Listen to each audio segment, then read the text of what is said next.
আমি Tanzima Rahman Suchi, nutritionist and diet consultant, green specialized hospital. আজ আমি কথা বলবো হার্ট ভালো রাখার কিছু খাবার নিয়ে। নাম্বার 1, ওমেগা 3 যুক্ত মাছ, যেমন স্যালমন, টোনা, টাউট ফিশ। এছাড়াও রয়েছে ইলিশ মাছ, পোয়া, লইট্টা অ্যান্ড আইর মাছ। নাম্বার 2, ডিম। নাম্বার 3, বাদাম, সয়া প্রোডাক্ট যেমন টোফু। Number 4, olive oil.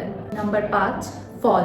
ফলের মধ্যে কমলা, আপেল, গাজর, চেরি, অ্যাভোকাডো। এরপর রয়েছে dark chocolate, low fat yogurt, কুমড়োর বিচি, লাল চাল, চিড়া। এর পাশাপাশি আপনারা খেতে পারেন পালং শাক, রসুন, যা হার্টের সুস্থতার জন্য খুব প্রয়োজনীয় খাবার। হার্ট দুর্বলের কিছু লক্ষণ: বমি বমি ভাব, পেটের সমস্যা, শ্বাস প্রশ্বাসের অসুবিধা, হাত, কোমর ও চোয়াল ব্যথা। হার্ট সুস্থ রাখার কিছু উপায়: খাদ্য তালিকায় মাছ রাখুন, ডিম, বাদাম, দই রাখুন, রঙিন শাকসবজি ও মৌসুমী ফল গ্রহণ করবেন, লবণ ও চিনি এড়িয়ে চলবেন।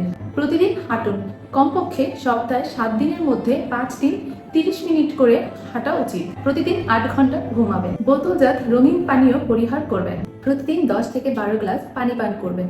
ধূমপান এড়িয়ে চলুন। ধন্যবাদ।